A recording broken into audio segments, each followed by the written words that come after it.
Whimsigothic, originally called Whimsical Mystical Gothic Celestial, was an aesthetic that was popular from the 1980s to the late 1990s. The original popularity of Whimsigothic coincided with the rise of Gothic-inspired pop rock music, Tim Burton, and the graphic design work of Margot Chase. Visually, the aesthetic blends the dark themes of the Gothic subculture and mixes it with the warm, whimsical charm of fairy tales. Main components of Whimsigoth visuals are dark blues and purples, gloomy yet warm surrealist visuals, and celestial objects. In terms of fashion, Whimsigothic is a blend of both Gothic and Bohemian fashion styles. Whimsigoth fashion tends to incorporate dark, saturated colors, layering, and flowy fabrics, which overall give it a very witchy vibe. Speaking of witchy vibes, this aesthetic has been heavily used in many movies and TV shows that center around witches or the supernatural.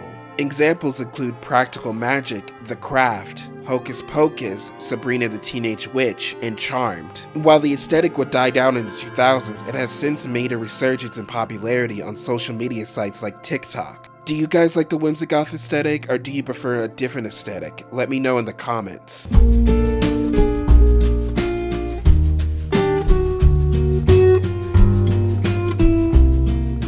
The Global Village Coffee House aesthetic. Global Village Coffee House was an aesthetic that was popular from around the years 1988 to 2004, making it overlap with the Memphis design aesthetic. It was created to be a reaction against the sleek, clean, and synthetic opulence of the 1980s. Global Village Coffee House instead focused on themes of nature and multiculturalism. In terms of visuals, Global Village Coffee House is characterized by its warm earth tones, detailed woodcut styling, cocoa paley symbolism, and a watered-down appropriation of African and indigenous American art. Global Village also tends to borrow motifs from different 20th century art movements such as Impressionism and Cubism. The aesthetic is supposed to give off this warm and cozy feeling, which is why it is mostly used in cafes and restaurants. During the early 2000s, the Global Village Coffee House aesthetic would be displaced by the Y2K and Gen X soft club aesthetic as people craved for a more minimalist and futuristic aesthetic. Even though it died off in popularity, there are still some places that utilize the aesthetic, such as Panera Bread. Do you enjoy Global Village Coffee House, and do you want it to come back, or do you prefer it to remain in the past?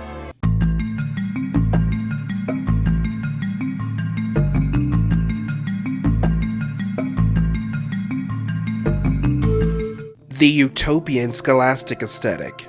Utopian Scholastic was an aesthetic that was popular from around the years 1988 to 2004, making it overlap with other aesthetics such as Global Village Coffee House and the Y2K aesthetic.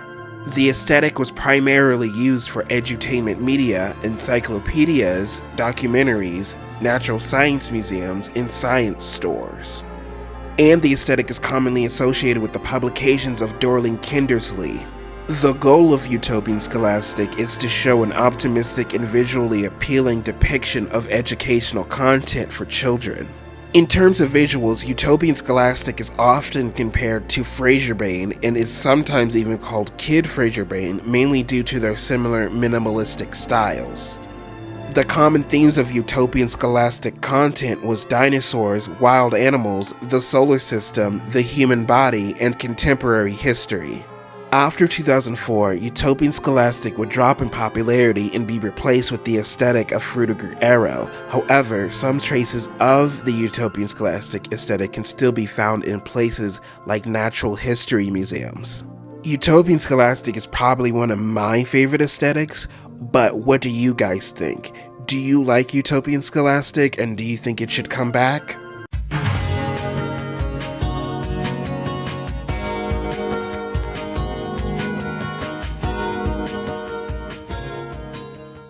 Let's talk about the Frutiger Aero aesthetic. Frutiger Aero, sometimes called Web 2.0 gloss, was an aesthetic that was popular from around the years 2004 to 2013, directly succeeding the Y2K aesthetic and overlapping with the McBling aesthetic. The term Frutiger Aero was coined by Sophie Lee of the Consumer Aesthetic Research Institute, and the aesthetic is named after the Swift graphic designer Adrian Frutiger and the Windows Aero UI created by Microsoft. The main design motifs of the Frutiger Aero aesthetic are skeuomorphism, Frutiger fonts, glossy textures, use of nature imagery, and the predominant usage of the colors blue and green.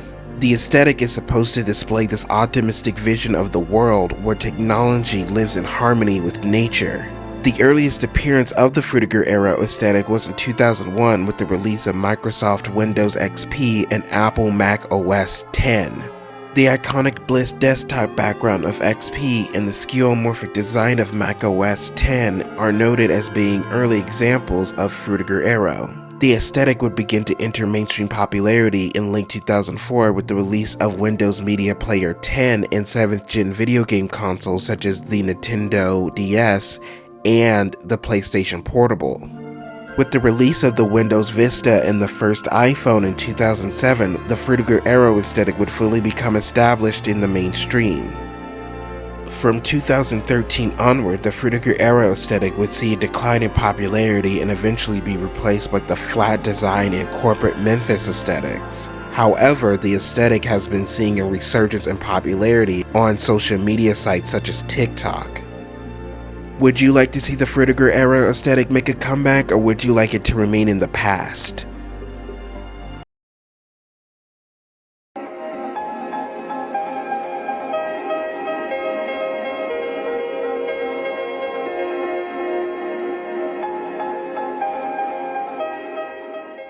The Gen X Soft Club aesthetic. Gen X Soft Club was an aesthetic that was popular in the late 1990s to the early 2000s, directly branching out from the Y2K aesthetic. Much like Y2K, Gen X Soft Club arose from the growing technological industry and the economic recovery of the mid to late 1990s. Much like Y2K, Gen X Soft Club arose from the growing technological industry and the economic recovery of the mid to late 1990s. The aesthetic was designed to be a softer and more down-to-earth version of the futuristic optimism of the 90s and 2000s. This softer look put it in contrast with the flashier optimistic aesthetics such as McBling and Y2K. In terms of visuals, the Gen X Soft Club aesthetic utilizes a mix of urban minimalism with elements of Y2K futurism. The aesthetic heavily used the Lomo lens effect, blur techniques, and natural muted colors such as green, blue, beige, tans, grays, and blacks. The aesthetic shows off scenes of urban environments such as subway stations, airports, and city skylines. The fashion side of Gen X Soft Club aesthetic takes elements from both grunge streetwear and Y2K fashion styles and gives it a more muted and softer appearance. The main elements of Soft Club fashion include nude lipstick, natural hairstyles, natural leather, knee-high boots, and duster jackets. The aesthetic would make its way into the media landscape as well, with movies like AI Artificial Intelligence, Gattaca, and Resident Evil utilizing the aesthetic. Even though Gen X Soft Club is largely considered a visual aesthetic, musical genres such as acid jazz, downtempo, breakbeat, trip-hop, house, IDM, and pop music would incorporate the Gen X Soft Club aesthetic over the course of the 90s. Do you guys like the Gen X Soft Club aesthetic, or would you like it to stay in the past?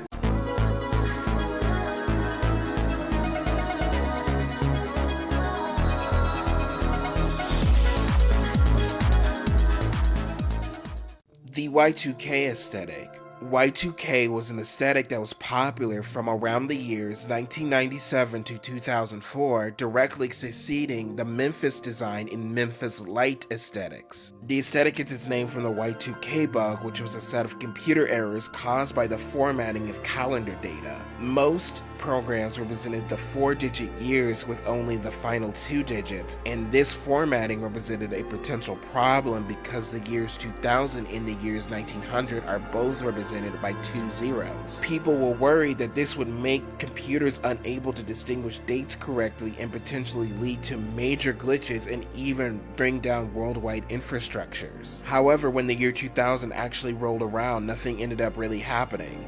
The Y2K aesthetic is primarily characterized by its optimism for the 21st century and its sleek, futuristic designs. Y2K encompasses trends in hardware design, fashion, video games, architecture, and even music. The main visual motifs of the Y2K aesthetic is blobbertexture, colorful translucent electronics, sleek minimalism, and the colors chrome, icy blue, cool green, and glossy white. In the case of fashion, Y2K fashion stems from 90s clubwear and rave fashion, along with 90s hip-hop styles and sportswear. Y2K clothing heavily uses fabrics such as PVC, nylon, mesh, and polyester, giving the clothing this overall futuristic and otherworldly vibe to it. Within the music industry, the R&B and rap genres heavily used the Y2K aesthetic in music videos. TLC's No Scrubs and What's It Gonna Be by Busta Rhymes and Janet Jackson being the quintessential examples. The aesthetic would fade from popularity after the year 2004, however, the aesthetic would make a major comeback on social media sites as people have become nostalgic for the optimistic future of the Y2K aesthetic. Do you love the Y2K aesthetic, or are you glad that it's gone? Let me know in the comments.